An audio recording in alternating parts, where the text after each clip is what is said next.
In the heart of Southern Africa lies a nation of resilience and transformation. South Africa's journey has been marked by moments of profound change. South Africa is a country of many beliefs. Christian, Muslim, Hindu, and the Jewish belief. We don't agree with the religious intolerance of the National Party. All these religions must be treated equally.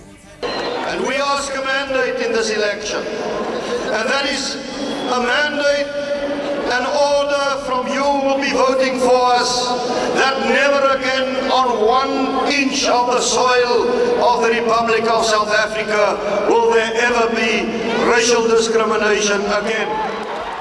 Emerging from a pivotal election where no single party secured a majority, 10 diverse political entities united to forge a new path forward. We must not allow our work to be derailed by sowers of disunity. The name-calling, race-baiting, and ethnic chauvinism we have seen in the course of this debate has been regrettable. Behind us are 62 million South Africans who want and need us to succeed. And we will succeed as the government of national unity, even though others don't wish us well. Succeed we shall. This coalition, encompassing the African National Congress, ANC, Democratic Alliance, DA, and others, pledged to address the nation's pressing challenges together.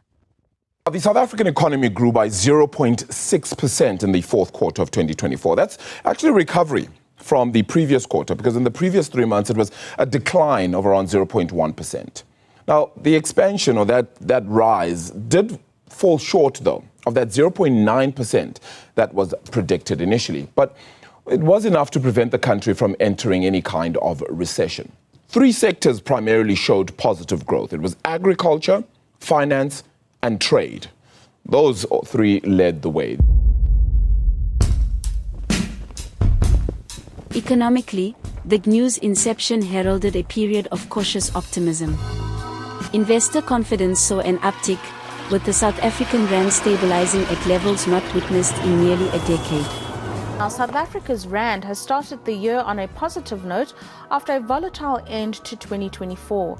Trade was volatile in November and December due to uncertainties following Donald Trump's election as US president, and of course concerns around trade tariffs and other policies. Economists do warn, however, that the short-term outlook for the currency does remain largely negative due to various international factors and the dollar's strength rather. Foreign investments began to flow, signaling renewed faith in the nation's economic direction. The manufacturing sector, long beleaguered by challenges, showed signs of revival. The ABSA Purchasing Managers Index climbed from 43.8 in May to 52.4 in July 2024, indicating growing confidence among producers. When you look at what was supportive to business conditions, there was a notable increase in business activity, as well as domestic and international demand. Manufacturers are now more optimistic about business conditions in 6 months' time, and we believe that this is as a result of a political outcome that's market friendly, easing load shedding, as well as some improvement in Transnet operations. For the first time in 5 years, South Africans experienced a winter without rolling blackouts. This stability was attributed to improved performance of coal power plants and a surge in private investments in the energy sector. Yet, the path of unity was not without its hurdles. While some viewed the GNU as a beacon of collaborative leadership, others questioned its longevity and effectiveness in addressing deep-seated issues. We must now have a reset in the relations. It needs to move towards genuine power sharing if the coalition is to last the distance.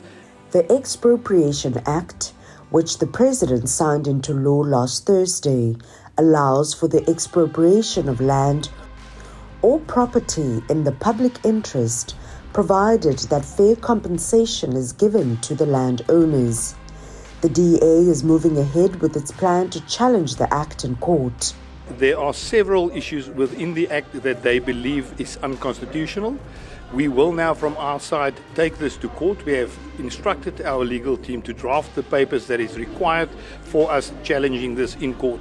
The Democratic Alliance firmly believes that this is an attack on the constitutional rights of all South Africans, and we will do everything in our power to stop the implementation of this act. As South Africa stands at this crossroads, the Government of National Unity embodies both the promise and complexity of collaborative governance. The journey ahead remains uncertain, but the nation's unwavering spirit continues to chart its course toward a hopeful horizon.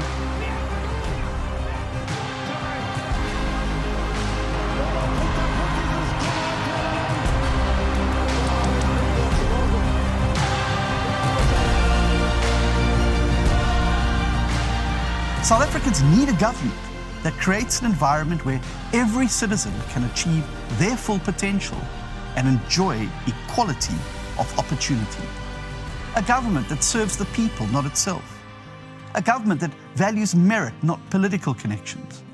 A government that understands that empowerment doesn't come from handouts, but from real opportunities that allow South Africans to lift themselves out of poverty. Through the Government of National Unity, we are in a new era in the political and I would say economic life of our country. This is an era that is pregnant with many possibilities, very good possibilities for our country. In unity, there is strength. In diversity, there is potential. South Africa's story is still being written.